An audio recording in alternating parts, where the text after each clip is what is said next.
बहू बनी शेरनी। मीरा सोसाइटी में नई नई रहने आई थी। एक रोज उसकी पड़ोसन कहती है, हाय, मेरा नाम तमन्ना है, मैं पास के घर में रहती हूँ। आप नई आई हैं तो सोचा मिलाऊं। अच्छा किया, आइए ना बैठिए, मैं आपके लिए चाय लेकर आती हूँ। अरे नहीं, चाय तो मैं साथ लाई हूँ। सोचा आपने अभी अपना किचन सेट किया होगा कि भी नहीं। ये तो अच्छा किया, सच बहुत मन था चाय पीने का। ये मेरे हाथ के नमकीन खाइए। मीरा और तमन्ना में दोस्ती हो जाती है, लेकिन धीरे धीरे पता चलता है कि दोनों हैं एक दूसरे से बिल्कुल अलग। एक दिन दोनों पार्क में घूम रही थी कि एक लड़की मीरा को देखकर कहती है, कैसे रंग की साड़ी पहनी है, एक तो इतनी गर्मी, ऊपर से चटक रंग, कितनी गवार दिख रही है ना ये पीली साड़ी वाली। हाँ, और बाल भी कैसे उड़े उड़े हैं। तमन्ना को गुस्सा आ जाता है। हाँ, तो उसके उड़े हैं ना, तुम लोगों को क्यों जलन हो रही है? और रहा सवाल साड़ी के रंग का, तो जरा फैशन सेंस ऑन करो। इस समर ये रंग ऑन फैशन है, समझी? वो दोनों लड़कियां तमन्ना से लड़ने आ जाती हैं कि अरे छोड़ ना, जी रहने दीजिए। हाँ, सही कह रही हैं, खराब ही तो है मेरे बाल और साड़ी, आप प्लीज जाइए यहाँ से। अरे क्यों इतना स्वीट बनती है तू सबसे? हर किसी को जवाब दिया करना। अरे क्या करना है, वो बुरा बोल रहे हैं तो अपना मुंह भी खराब कर ले क्या? ऐसा नहीं होता है, किसी की बुरी बात सुनने का मतलब है कि वो लोग सही बोल रहे थे। अरे किसी के बोलने से क्या होता है, हम क्यों अपना मुंह खराब करें? खैर, मीरा शांति से रहती, बच्चों को देखती खिलाती। उसका पति काम के सिलसिले से हमेशा बाहर ही रहता था, तो वो कोशिश करती कि उसके बच्चों को किसी भी चीज की कमी ना हो। एक रोज सास कहती है, अरे सारा दिन बच्चों में लगी रहती है।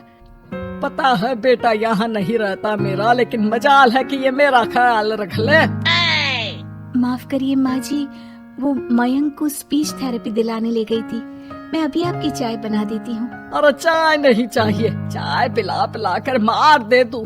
तेरे बाप ने बोला था कि शादी के वक्त 2 लाख देने के लिए, अभी तक 1 लाख दिए हैं, बाकी के पैसा कब देगा? बच्चे हो गए लेकिन दहेज पूरा नहीं दिया।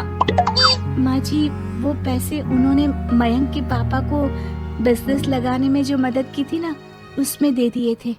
अरे वाह जी वाह, उसमें तो देना ही पड़ेगा ना, वो तो अलग से पैसे थे। तू रोज खाती है पीती है, उसके पैसे कहाँ से आएंगे? और ये तेरे बच्चे। तभी मीरा को गुस्सा आ जाता है। वो सास को आंख दिखाती है और सास कुछ सोचकर वहाँ से निकल जाती है। तभी वहाँ मीरा की दोस्त आ जाती है। क्या कह रही थी? कौन से पैसे ले लिए तेरे पापा ने? मीरा मुस्कुरा देती है। अरे वो पुराने लोग हैं ना, अपने तरीके से सोचते समझते हैं, छोड़ ना। और बता कैसे आना हुआ? अरे तेरा कुछ नहीं हो सकता, मेरी सास होती ना तो ऐसा मुंह तोड़ जवाब देती कि देखती ही रह जाती। मीरा मुस्कुरा देती है। मीरा सारा दिन घर का काम करती, शाम को तमन्ना के साथ अपने बच्चों को लेकर पार्क में जाती, जहाँ दोनों के बच्चे मिलजुल कर खेलते। अच्छा तमन्ना, मैं कुछ दिन बिजी रहूंगी, हस्बैंड आ रहे हैं ना, तो अगर मैं ना आ सकूं तो तुम आ जाना बिना कुछ सोचे। मीरा घर आ जाती है जहाँ पति पहले से ही मौजूद होता है। तो मोहतरमा, वक्त मिल गया पति के लिए? अरे आप तो कल आने वाले थे ना? हाँ, लेकिन सरप्राइज देने की सोचा तुमको। कहाँ गए थे बच्चों के साथ? अरे बस पार्क तक गई थी, बच्चों को खिलाने के लिए। वैसे अगर आपने सरप्राइज नहीं दिया होता तो मैं कुछ स्पेशल बनाती आपके लिए। अरे तुम्हारे हाथ की तो सिंपल दाल भी स्पेशल होती है। कुछ भी बना लो मीरा। मीरा का पति उससे बहुत प्यार करता था, वो उसे समझता था, लेकिन कभी कभी उस पर गुस्सा भी हो जाता था। अरे घर पर कोई है? कहाँ है मीरा? तभी तमन्ना के कान में मीरा के पति की आवाज आती है। यार बच्चे बच्चे, हमेशा तुम्हारा ध्यान बच्चों पर रहता है।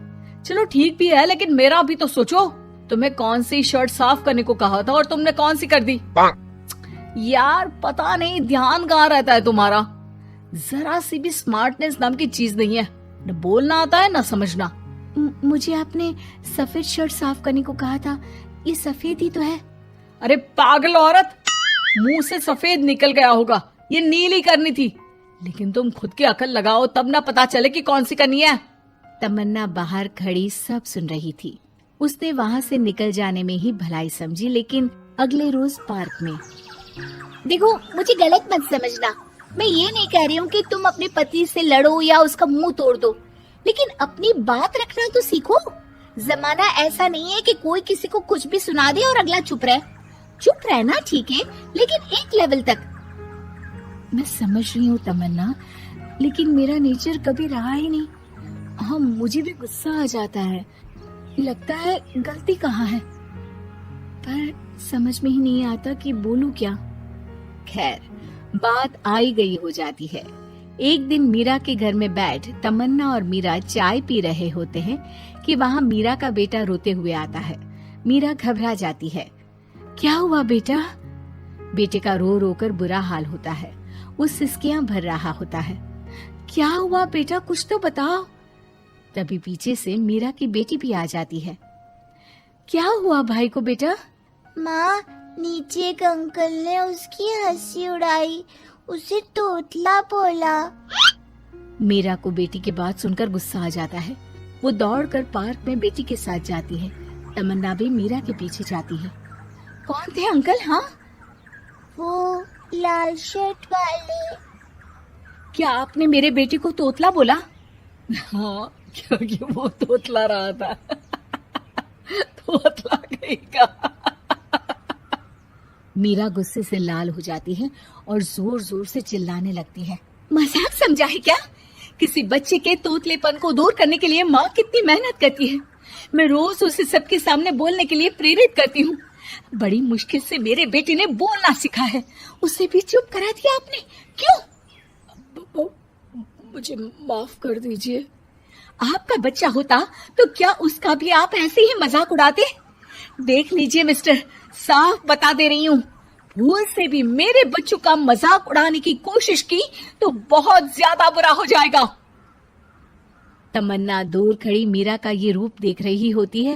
वो समझ जाती है कि एक औरत के अंदर की शेरनी तभी जगती है जब उसके बच्चे को कुछ कहा जाए।